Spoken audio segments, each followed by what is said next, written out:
오늘 레위기 30번째입니다. 레위기 26장 1절로 44절까지인데요.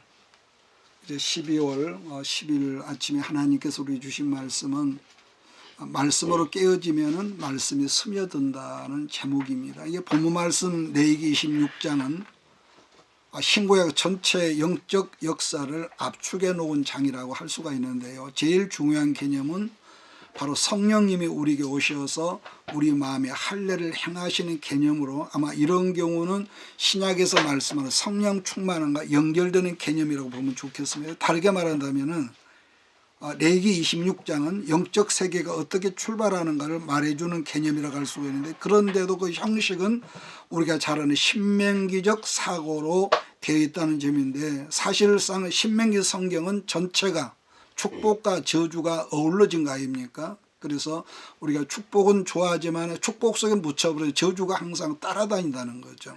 우리가 어려울 때는 이것만 잘 되면 뭐 돈만 들어오면 되지만은, 근데 이상하게도 사람은 어려웠을 때는 주를 바라보던 사람이 풍성해지면 주를 멀리한다는 거죠. 그래서 항상 이것이 사랑과 법, 그러니까 은혜와 공의가 따라다닌다는 걸 우리가 알아야 하고, 그래서 사랑하시기 때문에 공의의 법이 따라다닌다는 거. 그래서 그러나 예수 그리스도 안에서는 우리가 알고 보면 상을 받는 것도 은혜고, 징벌을 받아서 쩔쩔매는 매를 맞는 것도 은혜라는 거죠. 왜냐하면은 혹 우리가 인생을 살다가 잘못해서 매 맞는 경우가 있다고 할 때, 중요한 것은 우리들이 어려움을 받아서 징벌을 받음으로 깨어지면 어떻게 합니까? 옛날에 내 멋대로 살던 사람이 죽게로 돌아오거든요. 그래서 오늘은 오늘 말씀은 그런 관점으로 여러분이 받아들였으면 좋겠는데요. 1절과 2절을 제가 읽습니다. 너희는 자기를 위하여 우상을 만들지 말지니 조각한 것이나 주상을 세우지 말며 너희 땅에 조각한 석상을 세우고 그에게 경배하지 말라. 난 너희 하나님 여호와이니라. 너희는 내 안식일을 지키며 내 성소를 경외하라. 나는 여호와이니라. 자, 이 말씀을 하나님께 우리에게 하신 목적이 뭐냐 한다면은 이렇습니다. 언제나 당신의 자녀들을 성장하고 성숙하게 만드는 거란 거죠. 누구나 우리가 결혼을 해서 아이가 태어나면은 처음에는 이 부모가 항상 품에 안고 내려놓지를 않거든요. 그런데 그런 아이라도 조금 크면은 방 안에 가 있고, 자, 그런 다음에는 누구나 어떻게 하죠? 더 크고 크면은 성장하면은 세상을 향해서 저절로 나가더라는 거죠. 만약에 그 아이가 컸는데도 방 안에만 있다면은 그건 병든 아이죠. 자, 그러므로 3절부터 14절까지 그 내용이 뭐냐면은 한마디로 하나님의 자녀들이 말씀에 순종해 살면은 하나님께서 이제 그 사람에게 복을 주시며 또 뭡니까? 자리병 인생을 살 수 있도록 그렇게 이끌어 가신다는 거. 13절을 제가 봅니다. 나는 너를 애굽 땅에서 인도해 내어 그들에게 종된 것을 면하게 한 너희의 하나님 여호와이니라. 내가 너희의 멍에에 빗장을 부수고 너희를 바로 서서 뭐라고 합니까? 걷게 하였느니라.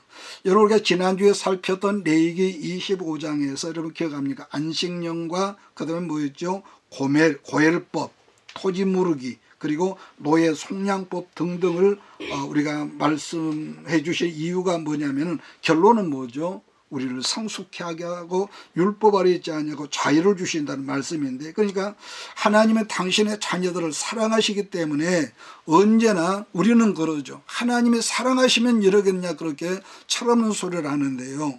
부모도 그렇죠. 정말로 내 아이를 사랑하면 때로는 징벌하고 무섭게 눈물이 쏙 빠지게 꾸중도 하고 때리기도 하고, 이게 사랑이거든요. 그러니까 성숙하게 해서 드디어 생명의 그 뭡니까? 그 아이로, 집안에만 있는가 그 아이로 하여금 세상의 통로, 그래서 우리 아이가 가는 곳마다 다른 사람들을 이 통로로 이끌어주는 이것이 부모의 뜻이고 우리 하나님의 전적인 목적이라는 거죠. 그래서 우리들이 말씀대로 준행해 살면은 오늘 뭐라요? 모든 우리의 멍에를 꺾어버리시고 우리로 하여금 자유케 한다는 거. 그래서 이스라엘이 약속하신 그 땅 가나안에 들어가면은 뭐가, 여러분이 애굽은요 강물이 항상 풍성하죠. 나일강 때문에. 그런데 이스라엘은 우리가 아는 대로 땅이 어떤 게 비가 오면 좀 스며 들어가 버린단 말이에요. 그래서 4절이 그 말씀인데 철 따라 비를 내리시겠다는 약속이고 더불어 모든 산물과 열매를 맺게 해서 너희로 풍요하게 거두게 한다. 또 4절 말비부터 5절은 뭡니까? 안전함과 평화, 샬롬을 주시겠다는 것이고 더불어서 너를 두렵게할 자들이 없게 한다. 여러분 우리가 어디 가서도요 다른 사람이 나를 아주 멸시하고 천대하고 여러분 얼마나 여러분 스트레스 받지 않겠습니까? 자, 그러다 보면은 나도 몰라 오기가 생기고요. 자, 그런데 내가 하나님 편에 서 있으면은 하나님께서 너로 인해서 다른 사람 두렵게 한다. 원수를 내쫓을 것이며 또 하나는 예수님께서 말씀하셨던 30배, 60배, 100배의 말씀이 아마 여기에서 인용된 것이 아니냐 그런 생각을 해봤는데요. 6절로 8절을 같이 한번 읽어볼까요? 내가 그 땅에 평화를 줄 것인즉 너희가 누울 때 너희를 두렵게 할 자가 없을 것이며 내가 사나운 짐승을 그 땅에서 제할 것이요 칼이 너희 땅에 두루 행하지 아니할 것이며 너희 원수들을 쫓으리니 그들이 너희 칼에 엎드러질 것이라 또 너희 다섯이 백을 쫓고 너희 백이 만을 쫓으리니 너희 대적들이 너희 앞에서 칼에 엎드러질 것이며 그 다음에 뭐죠? 더불어 번성함과 창대하게 되어질 것이라는 말씀이죠. 특히 여기서 주목할 말씀 5절인데 너희의 타작은 포도 딸 때까지 미치며 너희의 포도 따는 것은 파종할 때까지 미치리니 너희가 음식을 배불리 먹고 너희 땅에 안전하게 거주하라. 이 말이 무슨 말일까? 여러분 이스라엘이 추수가요 3번 있거든요. 첫째가 초실절이죠. 첫 번째 열매 따 초실절이 그때는 뭘 거두냐면은 그들의 주식은 보리는 아니거든요. 보리는 아니지만은 보리 열매를 거둘 때가 초실절인데 그래서 첫째가 초실절이고 중요한 것은 초실절이 6월절하고 같은 이 기간이었다는 거. 자, 그럼 7.7절이 뭘 거두느냐? 아까 말한 주식이었던 작물로 밀을 거두는 기간이 초실절. 그리고 세 번째가 초막절인데 초막절은 다르게 뭐라고 또 했었냐? 수장절이라고. 수장절이라고 하는 것은 수확을 하고 저자가 창고에 보관한다 해서 수장이라는 이 중국어의 한문성결이 되어 있는데 이때는 뭘 거두냐면 포도 열매에서 포도 열매. 5절을 보면은 너희의 타작은 포도를 딸 때까지 하라고 했는데 지금 뭘 말씀하냐면은 엄청난 풍요의 농산물이 많아가지고요. 그때까지 수확을 한대요. 그때까지. 자, 그 다음으로 포도를 땄는데 언제까지 열매를 수확했느냐? 보리씨를 파종할 때까지는 뭘 의미하느냐? 엄청난 축복의 수확으로 말이냐? 분량의 농산물이 그만큼 많아져서 이런 보리씨를 파종할 때까지, 밀씨를 파종할 때까지, 그때까지 오랫동안 거둔다는 그 의미가 있죠. 나는 이 말씀을 생각하면서 오늘 여러분 모두에게 이러한 축복들이 여러분의 삶 가운데도 이제 임하게 되기를 예수 이름으로 축복합니다. 가장 중요한 말씀이라면요 3절부터 13절까지인데 우리가 어느 시대나 하나님 말씀에 순종하면 그런 축복의 에너지가 우리가 임한다는 것이고 그 다음으로 정말로 중요한 건 14절부터 이제 마지막까지인데요. 뭐냐? 이것은 어느 시대나 똑같았습니다. 특히 이스라엘이 그 샘플인데요. 불순종함으로 엄청나게 두들고 맞고 깨어진다는 내용이거든요. 그러니까 중요한 것은 단순하게 매를 맞고 깨진다는 것이 아니라 얻어맞고 주 앞으로 돌아온다는 말씀이 또 있는 거죠. 물론 징벌에 매를 맞고 주를 떠나간 사람도 있겠지만 매를 맞고 주께로 돌아오는 것도 그래서 하는 말이 고난도 축복이다. 그런 말을 하죠. 그래서 그런데 미리 경고의 말씀을 주셨지만 성경을 보면은요 불순종함으로 고난을 받지만은 오늘 보니까 모두 4차례의 기회를 하나님께 주셨다는 거예요.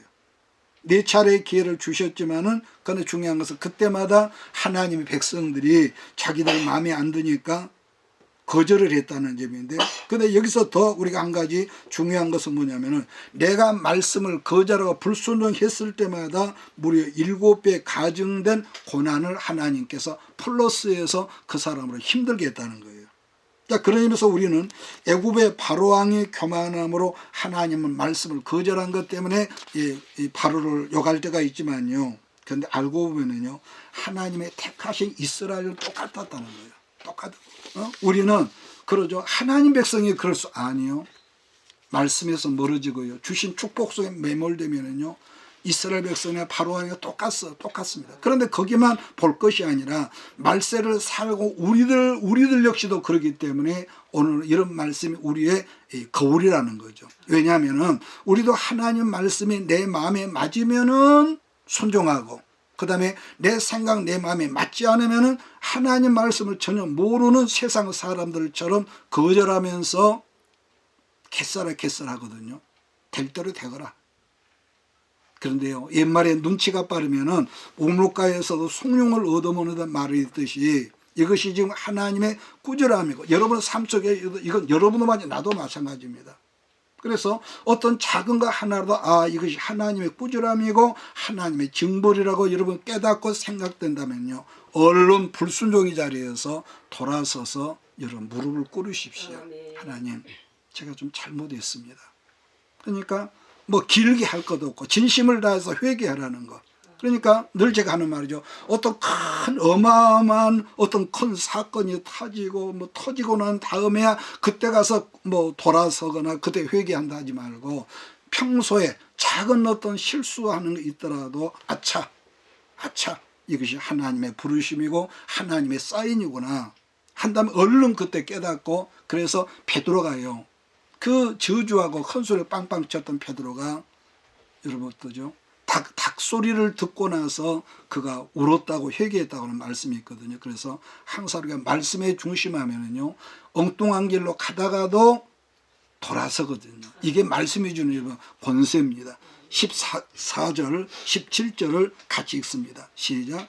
그러나 너희가 내게 청종하지 아니하여 이 모든 명령을 준행하지 아니하며 내 규례를 멸시하며 마음에 내 법도를 싫어하여 내 모든 계명을 준행하지 아니하며 내 언약을 배반할진대 내가 이같이 너희에게 행하리니 곧 내가 너희에게 놀라운 재앙을 내려 폐병과 열병으로 눈이 어둡고 생명이 쇠하게 할 것이요 너희가 파종한 것은 헛되리니 너희의 대적이 그것을 먹을 것이며 내가 너희를 치리니 너희가 너희 대적에게 패할 것이요 너희를 미워하는 자가 너희를 다스릴 것이며 너희는 쫓는 자가 없어도 도망하리라. 여러분, 순종하는 삶이 없으면은요, 우리가 출애굽기나 민수기에서도 봤습니다만 어느 시대나 하나님의 택한, 너는 내 것이다, 택한 백성 순종하는 삶을 벗어나 버리면은요, 한 가지 특징이 있습니다. 하나님께서 지키시던 모든 울타리를 걷어버리신다는 거죠.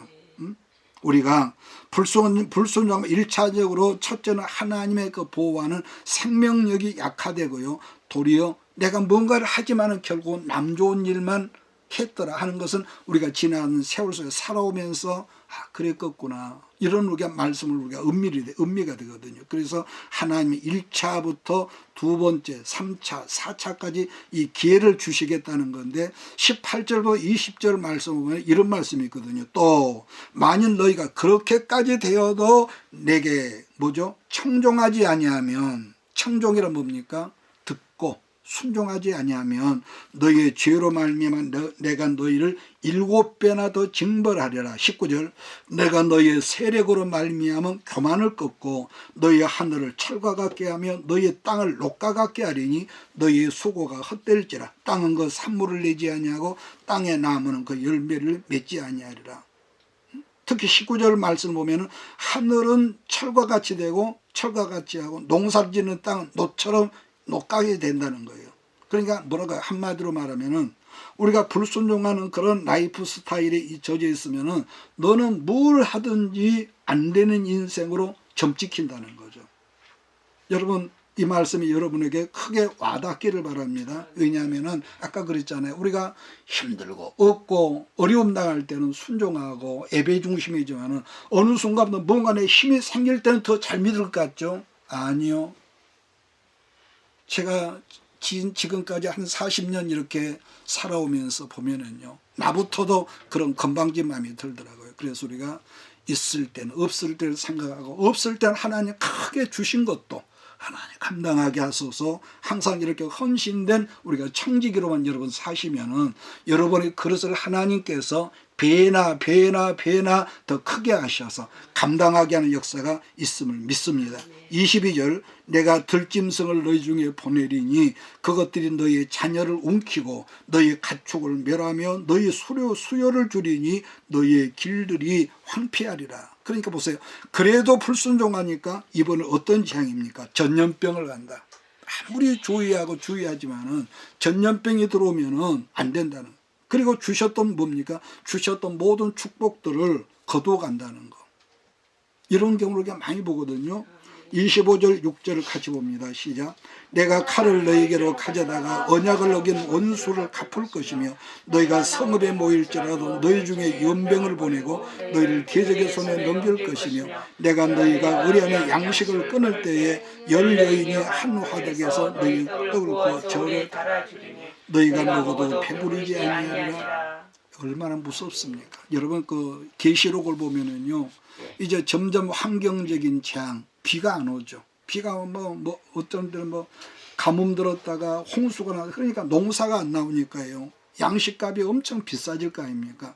거기서도 뭡니까? 양식이 비싸니까 저울로 달아서 이 공급한다는 그런 말씀이 있죠. 27절을 보면은요, 그래도 순종하지 않으면은 마찬가지로 벌이 7배나 가중이 되는데, 근데 실제로 성경 역사를 보면은요, 기근으로 나중에 하나님 백성들이 먹을 것이 없으니까 원수들이 에워싸고 있으니까 실제로 자기 아들들, 딸들을 돼지나 소처럼 잡아먹게 했다는 그 말씀이 그대로 응했던 것이 우리가 그 뭡니까? 구약사를 보면 우리가 나오거든요. 그러니까 더불어 너희의 성전이 박살이 나고 너희가 알지 못한 나라 이방 백성들의 포로가 되어 끌려간다는 이 무서운 예언의 말씀을 한 거죠. 그러니까 이스라엘 하나님 백성의 자녀된 그 선민들이 언제 그러한 재앙을 당했습니까?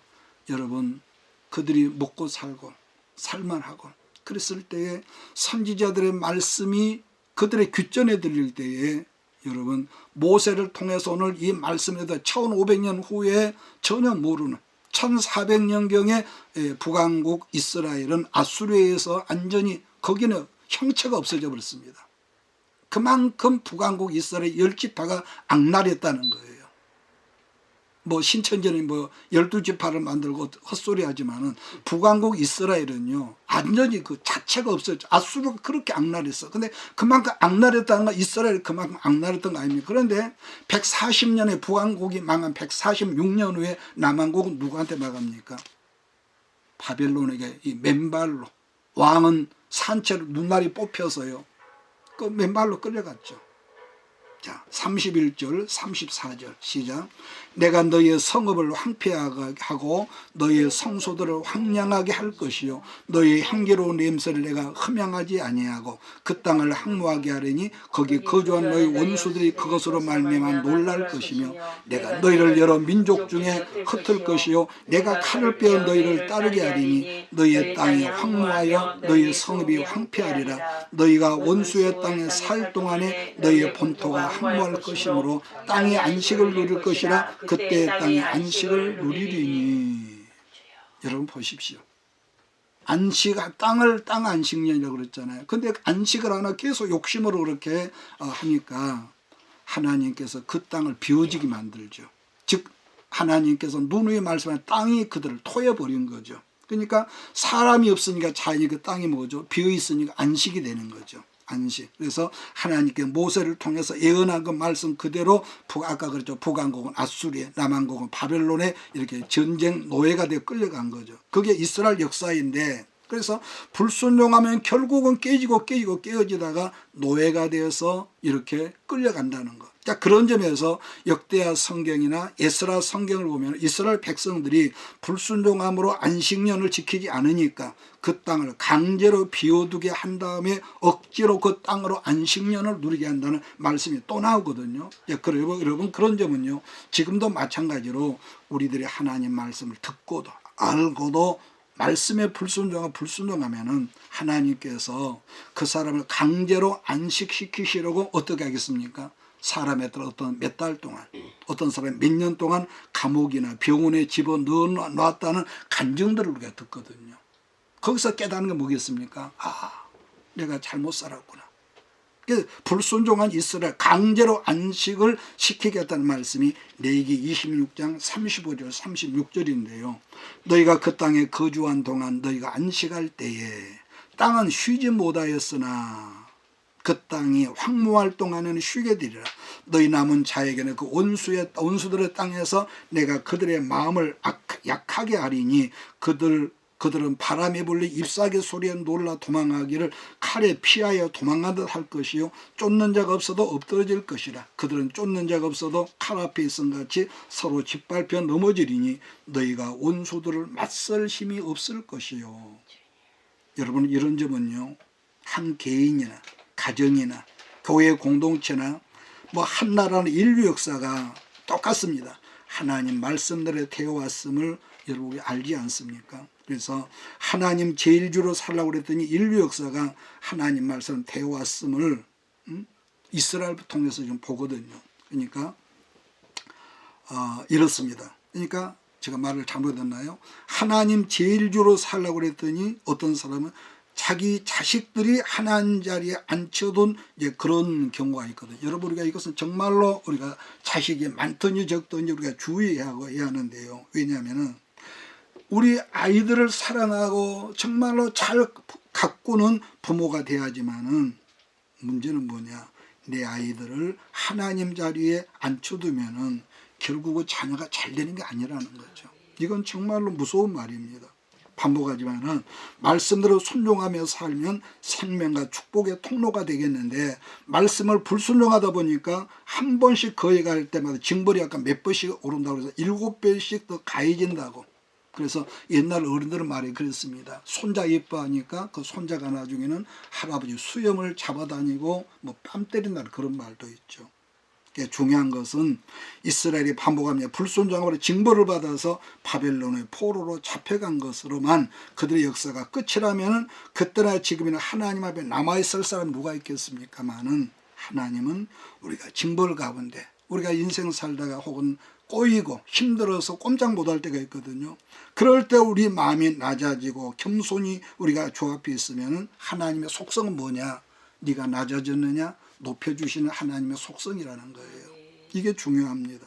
어느 누구나 극심한 어려움과 환난에 시험을 당하면은 사람이라면 마음이 깨져지고 낮아지고 여러분 그 마음이 여러분 깨진 거 아니겠습니까? 그래서 결론적으로 그 깨어진 곳에 하나님 말씀이 스며들면은 하나님은 다시금 온상복귀 회복의 능력을 주신다는 말씀이 본문 전체의 말씀인 거죠. 그래서 언제나 결론은 하나님이시기 때문에 사무엘의 어머니 한나가 그 아들로 인해서 이런 고백을 하거든요. 사무엘상 2장 6절 7절에 보면은 여호와는 죽이기도 하시고 살리기도 하시며 음보에 내리기도 하시고 올리기도 하시는도다. 여호와는 가난하기도 하시고 그 다음에 부하기도 하시며 낮추기도 하시고 높이기도 하시는도다. 아멘. 여러분 그분이 높이시면은요 아무리 원수가 방해를 해도 여러분을 끌어내릴 자가 없음을 믿으시길 바랍니다. 사람은 누구나요 높아지면 오늘 제가 이 말을 여러분 이것은 나한테도 한 말이거든요. 누구나 어느 순간 높아지면은 그 마음이 교만해져서 하나님을 멀리하고 낮아지면은 하나님이시라도 여러분 간절히 찾지 않습니까? 그러니까 내가 낮아지고 깨어진 가운데 간절한 마음으로 하나님을 찾으면은 이제 하나님께서 그 사람을 치료하시고 높이시고 축복하신다는 것이 하나님께서 구약이나 신약이나 똑같은 일하시는 공식 방법이라는 거죠. 그래서 여러분이 우리가 삶 속에 열심히 땀 흘려 공부도 하고 일하고 해야지만은 내 힘과 내 능력으로 산다고 하면은 하나님은 구경꾼이지만은 반면에 우리가 내 힘으로 일하고 땀 흘리지만은 하나님을 의지하면은 전능하신 하나님께서 여러분에게 오른팔이 돼 주시고 여러분의 보호자가 돼 주심을 믿으시기를 주를 축복합니다. 그래서 에레미야 선지자도 예언할 때에 레위기 26장 말씀을 근거로 예언을 했는데 그래서 뭐라 합니까? 육신의 할례가 중요한 거. 이스라엘은 굉장히 그 할례를 중요하거든요. 근데 이 선지자들마다 육신의 할례가 아니라 마음의 할례를 받으라고. 여러분 남자들에게만 할례가 있다가는 것은 뭐죠? 성게 그 어린아이의 성게 그 가죽 껍데기를 잘라낸다는 것은 몸이 깨어진다는 것이고, 여러분 거기서 피가 흘렀다는 거 아니겠습니까? 마찬가지입니다. 그 사람이 광야를 걷고 걸으면서 힘들고 어려움 속에서 깨어지고 낮아졌다는 말은 마음이 깨어져서 마음에 피가 흐른다는 말과도 여러분 같지 않겠습니까? 그래서 사도 바울 선생도 계속적으로 나는 유대인 중에 유대인이요 바리새파 중에 그 아주 유명 가말리엘 문화에서 여러분 성장한 사람이 뭐라고 합니까? 할례를 육신의 할례하는 걸 하지 말고 마음의 할례가 중요하다. 이렇게 강조했던 것인데, 이런 경우는 다윗의 경우도 말씀이 길어지니까 줄여야겠습니다.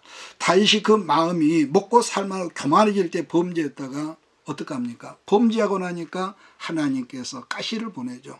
다른 사람도 아니라 자기 아들 몸에서 나온 압살롬에게 쫓겨나고 아주 난리를 당하지 않습니까?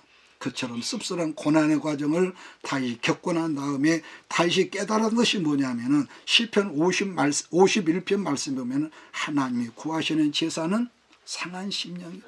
상한 심령이다. 그래서 하나님 앞에서 깨어지고 상한 마음으로 낮아져 있으니까 그 깨어진 그 틈으로 하나님의 은혜가 스며들고 하나님 말씀이 다윗 안에 들어왔다는 것이죠. 그런 점에서 오늘도 여러분의 삶 가운데서 뜻하지 않게 어떤 질병이나 경제적인 고난으로 아픔이 있을 수 있지 않겠습니까? 그렇다면은 나를 낮추며 나를 잡아가면서 오직 하나님의 은혜를 간구하며 똑같은 말씀이라도 말씀이 여러분에게 스며들면은 하나님께서 내가 너희를 치료하리라. 여러분 출애굽기 15장에 보면은 마라의 쓴물 사건에서 아우성할 때에 하나님께서 치료하시면서 어떤 말씀을 주십니까? 너희가 여호와의 내 말을 듣고 순종하면 애굽 사람에게 내렸던 모든 질병이 너희에 있지 않게 할 것이라 하면서 연못가에 서 있던 이름 모를 나무가지를 집어넣으니까 그 물이 중화됐다고 그러지 않습니까? 예수 그리스도의 십자가 앞에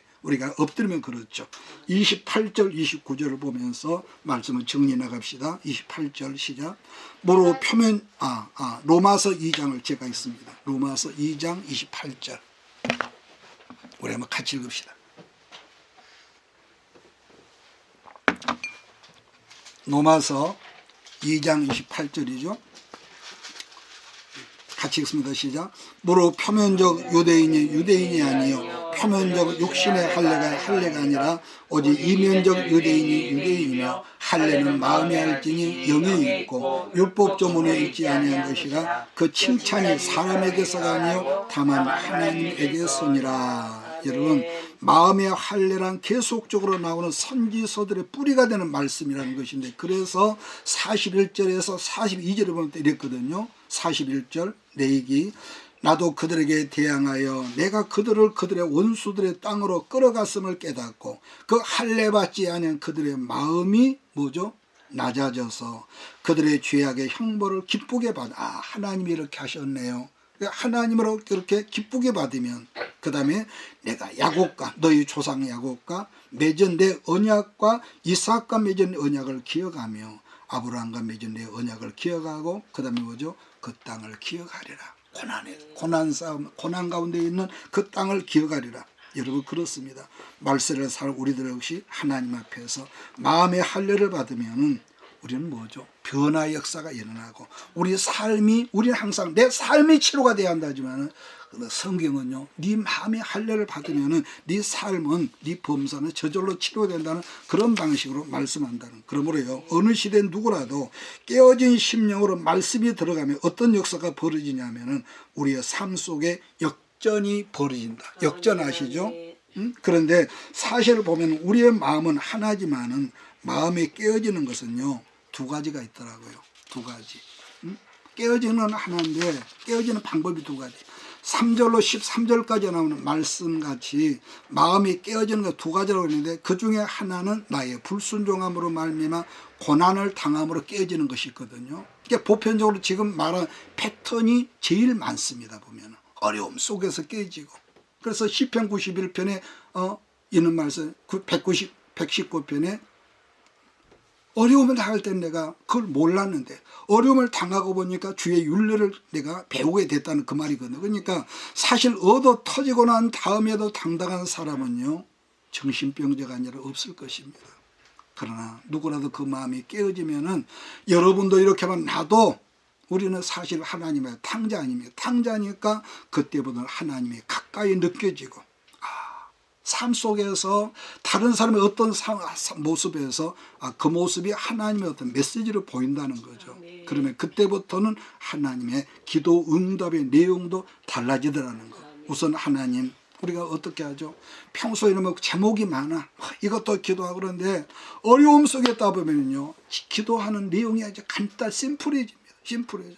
두 번째로 마음이 깨어지는 두 번째 방법이 뭐냐면은 이겁니다. 이건 똑같습니다. 누구나 사랑하면은 그 마음이 깨어진다는 거예요. 사랑하면 여러분 고난으로만 우리들 마음이 깨어지는 것이 아니라 정말로 하나님을 사랑해도 여러분 그 강팍한 마음이 깨어진다는 거. 사도 바울 경우도 로마서 7장에 보면은 자기가 열심히 부름받고 열심히 살려 그게 안 됐거든요. 그래서 한다는 고백이 뭡니까? 오라 나는 공고한 사람이로다. 이 사망의 몸에서 누가 나를 건져내라 뿐만 아니라 바울이 하나님 말씀에 충성을 다하려 했는 그게 안 됐죠. 그래서 바울사에게 말년했었다는 디모데 서신을 보면은 자기가 뭐랍니까? 나는 죄인 중에 괴수라고요. 자식들 입장에서도 그럴 겁니다. 우리는 누구나 부모가 있거든요. 자식들 입장에서 늙어가는 부모님을 바라보는 효자, 효녀들의 특징은 뭐냐면은 내가 부모에게 효도를 하려고 하는데 그게 안 돼서 깨진다는 거예요. 그렇기 때문에 혹여 불효를 일삼는 자녀들이 깨진다는 말은 세상에 없거든요. 이제 불효자는 자기가 부모 앞에서 얼마나 불효를 하고 있는 것조차도 느끼지를 못하죠. 그러나 효자는 효를 내가 다 한다고 하지만 그게 자기 뜻대로 안 되니까 늘 아프고 자기 스스로 괴롭고 그런다는 말이 옛날에도 있어요. 부부간에도 똑같습니다. 정말로 내가 내 아내, 내 남편을 사랑하면은 사랑하지만 언제나 내 사랑이 부족한 뿐이라고 느끼고 깨닫는다 그런 말을 저는 하지 않습니까? 그렇습니다. 진짜로 유식한 사람이라야 자기가 얼마나 무식한 사람인 것을 여러분 깨닫는다 하거든요. 그러나 무식한 사람은 조금만 뭘 알아도 자기 유식함을 자랑하거든요. 왜냐하면 진짜 유식을 모르니까. 마찬가지입니다. 충성을 다하는 사람 충성이 안 된다는 걸 깨닫기 때문에 비로소 우리가 주님 앞에 무릎을 꿇거든요. 옛날에 여러분 어거스틴이 쓴 그 책 중에서 참회록이라는 책이 있는데 그래서 이 책이 나온 다음에 후대 사람들이 어떤 말을 했냐면 참회록은 죄인이 쓰는 책이 아니라 성자가 쓴다고요. 마찬가지입니다. 우리의 영성이 깊어질수록 우리가 교주가 되는 것이 아니라 내가 뭘 봤다, 뭘 들었다. 옛날 우리가 88년도에 강진 기도원회가 우리가 1년을 살 때에 우리가 잘 아는 어떤 이바울 목사라는 사람이 있었습니다. 그분은요. 산기도를 얼마나 많이 금식을 많이 한지 내일 몇 시에 누가 나를 찾아온다. 난 처음에 웃었죠. 그런데 진짜로 오더라고요. 진짜 그게 한두 번이 아니었거든요. 그런데 중요한 거 뭐냐, 그분이 나중에 중이 돼가지고 도포를 입고 다니는 기가 막히고 그리고 자기 본부인 내버리고 세컨드하고 살고요.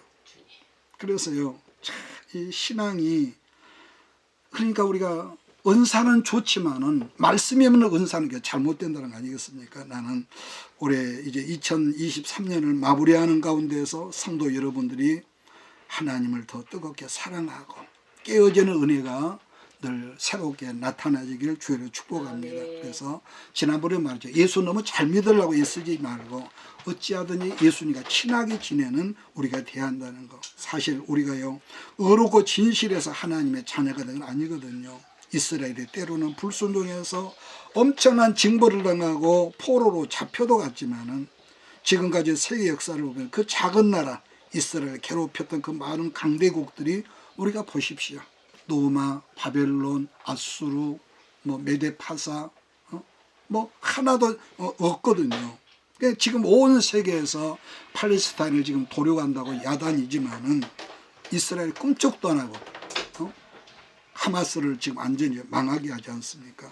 그래서 우리가 항상, 브로큰 하트, 마음이 깨어지는 이 마음이 되면은 우리의 기도가 항상 하나님 앞에 상달된다는 걸 아시고 큰 사건이 돼 깨어지려고 하지 말고 작은 사건이 돼서 무릎 꿇는 우리 식구들 되기를 주의로 축복합니다.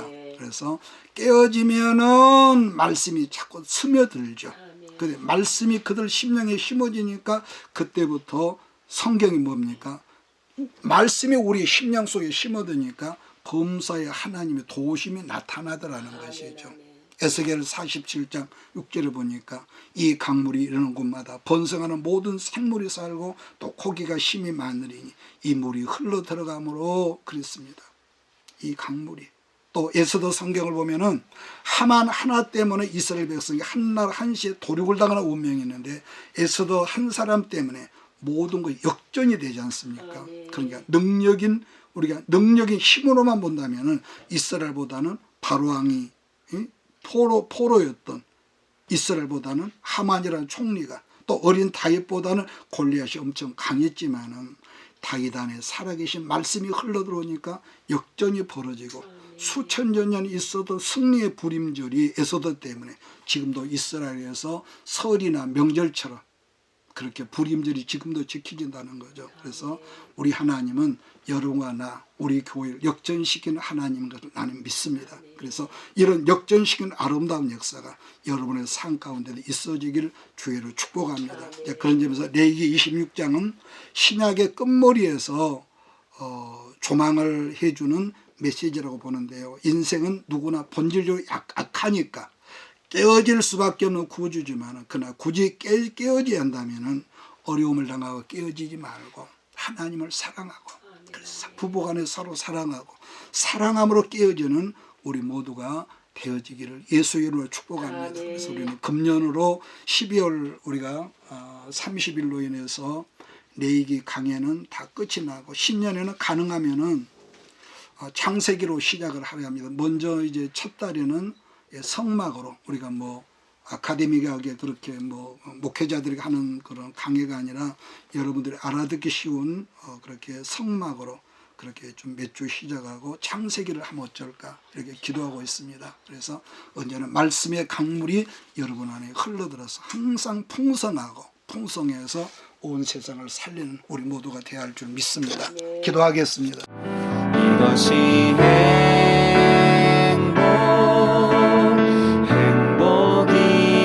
행복이라오. 세상은 알 수 없는 하나님 서